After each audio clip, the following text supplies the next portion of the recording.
Metal की आपको clear होंगी। नेक्स्ट हम आते हैं नॉन मेटल्स की फिजिकल प्रॉपर्टीज पर। तो non metals are available in all three states. तीन स्टेट होती है मैटर की, सॉलिड, लिक्विड एंड गैस। तो जो ये नॉन मेटल्स होते हैं ये तीनों स्टेट में पाए जाते हैं। तो मैं इनके एग्जांपल अगर लिखूं तो सॉलिड स्टेट में कोई नॉन मेटल आपने देखा है? यस, आपने देखा होगा कार्बन। किसको देखा होगा? कार्बन को। ग्रेफाइट आपने देखा होगा, डायमंड आपने देखा होगा। तो कार्बन जो है वो सॉलिड स्टेट में पाया जाता है। लेकिन लिक्विड स्टेट का हमेशा क्वेश्चन आपसे पूछा जाएगा। तो लिक्विड स्टेट में एक ही नॉन मेटल पाया जाता है और वो होता है ब्रोमाइन। क्या होता है? ब्रोमाइन। सिंबल क्या होता है? Br। और गैस स्टेट में तो आप बहुत सारे जानते होंगे। गैस स्टेट में तो हाइड्रोजन भी एक नॉन मेटल है, ऑक्सीजन भी एक नॉन मेटल है, नाइट्रोजन एक नॉन मेटल है, ठीक है। और भी बहुत सारे एग्जांपल, हीलियम, ये सब क्या है?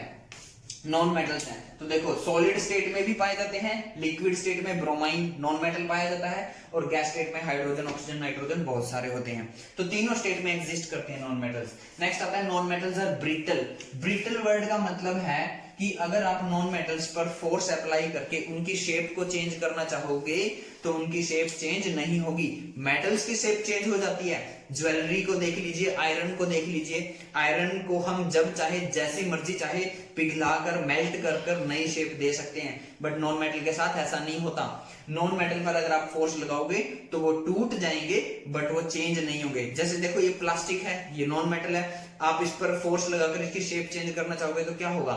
ये टूट जाएगा, ब्रेक हो जाएगा, बट इसकी शेप चेंज नहीं होगी। ब्रिटल का मतलब है गेट नॉन मेटल्स, एनएम का शॉर्टकट है यहां पर, non metals get break when force is applied, when force is applied, जब उन पर फोर्स अप्लाइड की जाती है तो वो टूट जाते हैं। नेक्स्ट आता है, जैसे मैंने बताया था मेटल्स मैलिएबल होते हैं, मींस इनको थिन शीट में कन्वर्ट किया जा सकता है। नॉन मेटल के साथ ऐसा नहीं होता, वो नॉट मैलिएबल होते हैं। सिमिलरली मेटल्स को वायर की शेप में चेंज किया जा सकता है, बट नॉन मेटल को वायर की शेप में चेंज नहीं किया जा सकता, means non metal not ductile होते हैं। जैसे मैंने बताया था जो सरफेस होता है मेटल्स का वो चमकदार होता है, लस्ट्रस होता है, बट नॉन मेटल का सरफेस नॉन लस्ट्रस होता है। बट यहाँ पर एक एक्सेप्शनल है और वो क्या है? आयोडीन। आयोडीन का सिंबल होता है आई। आयोडीन का सिंबल क्या होता है? आई। और ये एक नॉन मेटल है। बाकी सारे नॉन मेटल नॉन लस्ट्रस है, बट ये आयोडीन एक ऐसा है जो लस्ट्रस है, ये बात याद रखना। नेक्स्ट, जैसे इनकी लो डेंसिटी होती है, उनकी हाई डेंसिटी होती है, बट यहां भी एक्सेप्शनल है। वो क्या है? डायमंड। डायमंड एक ऐसा नॉन मेटल है जिसकी हाई डेंसिटी होती है। डायमंड एक ऐसा नॉन मेटल है जिसकी हाई डेंसिटी होती है। बाकी सब नॉन मेटल्स की डेंसिटी लो होती है, बट डायमंड की डेंसिटी हाई होती है। Poor conductor of heat. Heat के पुअर कंडक्टर होते हैं, मतलब हीट को अपने अंदर से ट्रांसफर नहीं होने देते। कौन? Non metals. बट यहां पर भी एक्सेप्शनल आपको मिलेगा। वो क्या है? डायमंड और ग्रेफाइट। डायमंड और ग्रेफाइट दो ऐसे नॉन मेटल हैं जो अपने अंदर से हीट को पास होने देते हैं। बाकी सब नॉन मेटल्स अपने अंदर से हीट को पास नहीं होने देते, लेकिन डायमंड और ग्रेफाइट नॉन मेटल अपने अंदर से हीट को पास होने देते हैं। पुअर कंडक्टर ऑफ इलेक्ट्रिसिटी, मतलब नॉन मेटल में से करंट पास नहीं होता, प्लास्टिक में से करंट पास नहीं होता, हाइड्रोजन में से करंट पास नहीं होता, ब्रोमाइन में से करंट पास नहीं होता, कार्बन में से करंट पास नहीं होता। बट ग्रेफाइट एक ऐसा नॉन मेटल है जिसमें से करंट पास होता है। तो ग्रेफाइट ऐसा होता है जिससे हम करंट पास करवा सकते हैं। आपको ग्रेफाइट क्या होता है? पेंसिल यूज की होगी आपने, पेंसिल। तो पेंसिल का वो जो पार्ट है ना जिससे हम लिखते हैं वो ग्रेफाइट है।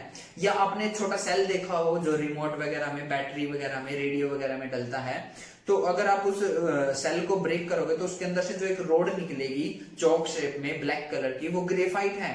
ग्रेफाइट से इलेक्ट्रोड बनाए जाते हैं। इलेक्ट्रोड मतलब दो इलेक्ट्रोड की जरूरत पड़ती है हमें, एक पॉजिटिव और एक नेगेटिव, करंट पास करवाने के लिए। तो ग्रेफाइट नॉन मेटल होते हुए भी इलेक्ट्रिसिटी को कंडक्ट करता है। Next, low melting point and boiling point. सभी के सभी नॉन मेटल्स का मेल्टिंग पॉइंट और बॉइलिंग पॉइंट बहुत कम होता है, बट डायमंड एक ऐसा नॉन मेटल है जिसका मेल्टिंग पॉइंट बहुत ज्यादा होता है, इवन सबसे ज्यादा होता है। नेक्स्ट, जो नॉन सोनोरस होते हैं, मतलब नॉन मेटल में से आवाज, साउंड प्रोड्यूस नहीं होता, लो टेंसाइल स्ट्रेंथ होती है, मतलब इनकी लोड बियरिंग कैपेसिटी कम होती है, लोड को उठाने की कैपेसिटी ज्यादा होती है। अगर आप एक प्लास्टिक की रोप से बहुत हैवी सामान को, ऑब्जेक्ट को उठाने की कोशिश करोगे तो वो टूट जाएगी। नेक्स्ट पॉली एटॉमिक होते हैं, पॉली का मतलब होता है बहुत सारे, मैनी। तो देख रहे हो यहाँ पे देखो हाइड्रोजन का सिंबल लिखा था मैंने H2, ऑक्सीजन का सिंबल लिखा था O2, नाइट्रोजन का सिंबल लिखा था N2। तो ये पॉली एटॉमिक होते हैं, सिंगल एटॉमिक नहीं होते हैं, मोनो एटॉमिक नहीं होते हैं, पॉली एटॉमिक होते हैं। तो ये आप सबको इनकी प्रॉपर्टी समझ में आई। मैं फिर से इस वीडियो का की पॉइंट आपको रिपीट कर रहा हूं। यहाँ जो ब्लैक कलर में लिखा हुआ है वो बेसिक प्रॉपर्टीज हैं, और जो रेड कलर से मेंशन किया है वो मेटल या नॉन मेटल है जो उस प्रॉपर्टी को फॉलो नहीं करते। ठीक है, जैसे फॉर एग्जांपल के तौर पे देखो सारे के सारे मेटल हार्ड होते हैं, सभी के सभी मेटल्स हार्ड होते हैं। सो मैंने ब्लैक कलर में लिखा है metals are generally hard, but soft metal भी होते हैं, सोडियम और पोटेशियम। तो पेपर में क्वेश्चन 3 मार्क्स या 4 मार्क्स में नहीं आएगा, इसमें से 1 या 2 मार्क्स की इंपॉर्टेंस है और वो डायरेक्ट क्वेश्चन आएगा। Right one non metal which is exist in the liquid state, आपको आंसर लिख के आना है ब्रोमाइन।